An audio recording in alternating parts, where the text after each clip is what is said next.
사람이 짐승과 구별되는 것 중에 하나는 뛰어난 지력입니다. 동물 중에 좀 똑똑한 동물들이 있지만 사람의 지력을 따라오지는 못하죠.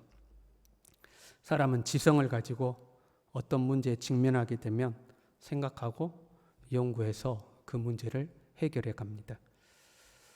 문제가 해결하는 것이 아니라 삶의 의미가 무엇인지, 그 사건이 뜻하는 바가 무엇인지 또는 생각하고 깨닫게 되는 거죠.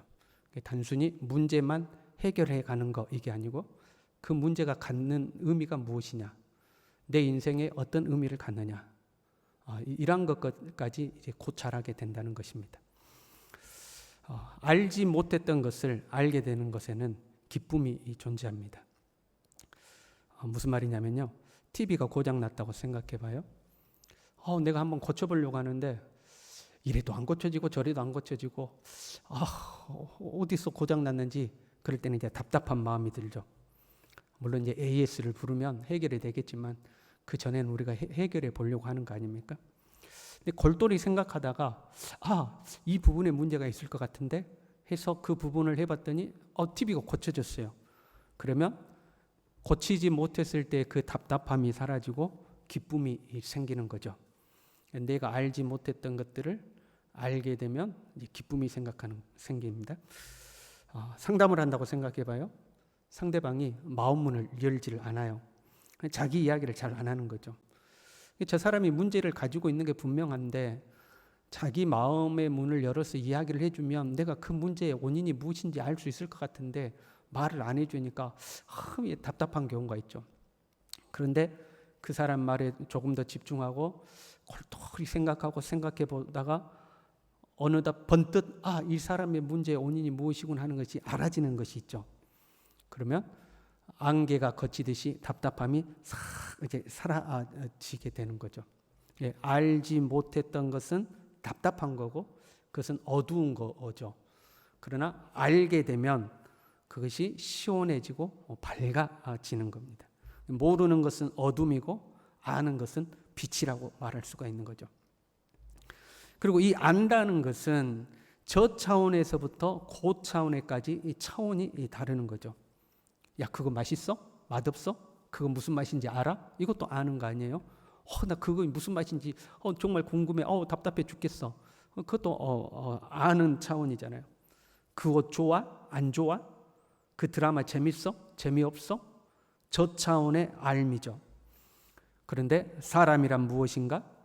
인생의 의미를 더 깊이 고찰하고 더 나아가서는 영적인 의미가 무엇인가를 고찰하고, 그러니까 단순히 표면적인 어떤 문제를 아는 것에서부터 사람을 알고 인생을 알게 되고 영적인 것을 알게 되고 더 깊은 차원의 것으로 더 들어가게 되는 거죠.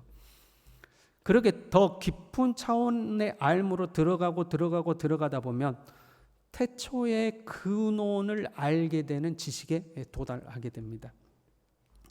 이런 거죠.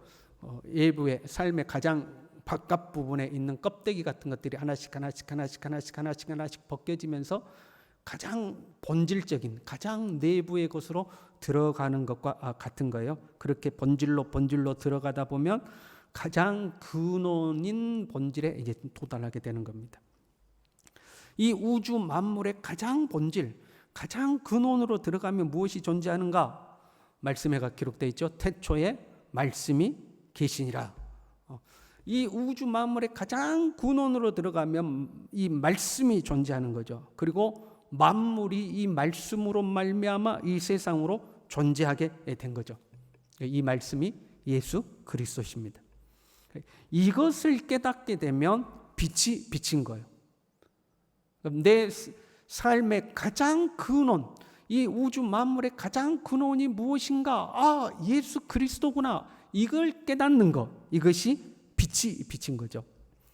삶이 무엇인지 알지 못했었는데, 어디서 와서 어디로 갔는지 알지 못했는데, 이렇게 알지 못한 상태를 어둠이라고 하는 거예요. 한 인간이 태초의 근원이신 예수 그리스도를 만남으로써 이 우주 만물의 근원이 무엇인지, 내가 어디서 왔는지, 내가 어디로 가는지 알게 되는 거죠. 이 상태가 빛인 겁니다. 모르면 답답하고 어두운 거고, 알면 시원해지고 밝아지는 거라고 했잖아요. 내 근원의 상태를 알게 되는 것이 밝아지는 거예요. 빛이 비친 거죠. 이 빛이 비치면 생명은 살아나게 되어 있습니다. 그래서 생명이 곧 빛이다 이렇게 되어 있죠. 이 생명은 사람들의 빛이라. 마치 태양빛이 비치면 만물이 살아나듯이 예수 그리스도의 빛이 비치면 생명이 살아나게 되는 거죠. 그런데 5절 말씀에요. 빛이 어둠에 비치되 어둠이 깨닫지 못하더라. 이것은 일반적 자연현상을 의미하는 게 아니에요. 빛이 어둠에 비치면 어둠이 떠나가야 맞죠. 그런데 빛이 어둠에 비쳤는데 어둠이 그대로 머물고 있는 거죠. 깨닫지 못한 거예요. 사람들은 자신들의 지적인 범위 안에서 깨닫고 삽니다. 대부분의 저차원의 주제들이죠. 드라마 봤니? 그 드라마 어땠는데? 주인공 어땠는데? 야, 백화점 가봤어? 신상품 나왔던데? 야, 너 그 새로 나온 차 봤니? 그 차 좋던데? 야, 좋더라? 예쁘더라? 재밌더라? 저차원의 것들을 알고 깨닫는 거죠. 그리고 좀 삶이 좀 우울하거나 기분이 좀 센티해지면 그때 가서 인생이란 무엇인지, 삶이란 무엇인지 조금 고민하는 폼이라도 좀 잡아보는 거죠. 그리고 나는 나름대로 잘 살고 있다고 생각하는데 사실은 여전히 어둠에 있는 겁니다. 근데 자기가 어둠에 있다는 것을 모르는 거예요. 자기가 어둠에 있다고 인식하면 빛을 찾을 텐데 어둠에 있다고 생각하지를 못하는 거죠. 그리고 하나님의 빛이 자기에게 비치고 있는데 그것을 깨닫지도 못하는 거예요. 왜? 자기가 어둡다는 것도 모르니까 빛도 깨닫지도 못하는 거죠.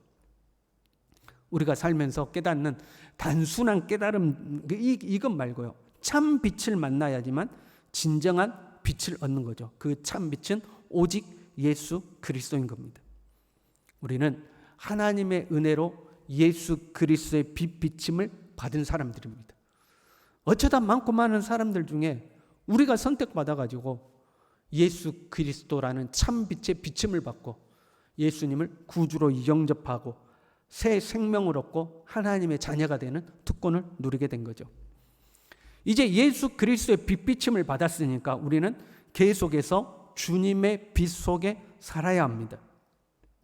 예수님을 구주로 영접하고 하나님의 자녀가 되었음에도 불구하고 어둠 속에 사는 사람들이 있습니다. 예를 들면 이런 거예요. 어떤 문제가 우리에게 생겼다고 가정해봐요. 그러면 우리는 그 문제에 대한 이런저런 답을 찾으려고 다니죠. 어떤 때는 친구를 만나기도 하고 선생님을 만나기도 하고 유명 강사의 강의를 들어보기도 하고 책을 보기도 하고 그러한 사람들의 조언과 충고가 도움은 될 수 있죠. 그러나 참 빛은 아닙니다. 생명은 참 빛이신 예수 그리스도 안에 있습니다. 우리에게 어떤 문제가 다 생겨날지라도 그 문제를 가지고 참 빛이신 예수님께 나아가서 그 주님의 비침을 받아야지만 근원적인 문제가 해결되는 겁니다. 그러지 않고 단순히 사람의 생각, 어떤 지혜 있는 사람의 말, 책의 이야기, 유명 강사의 말을 듣고 내 문제를 해결할 수 있을 것이라고 생각하는 것, 그것 자체가 아직 어둠 가운데 있는 것이에요.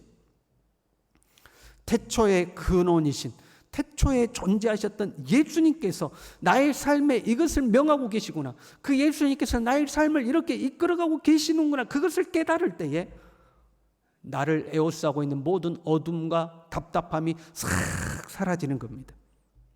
그래서 우리가 은혜 받았다고 그러면 마음에 기쁨이 생기고 감사가 생기고 평안이 생기고 그런 거예요.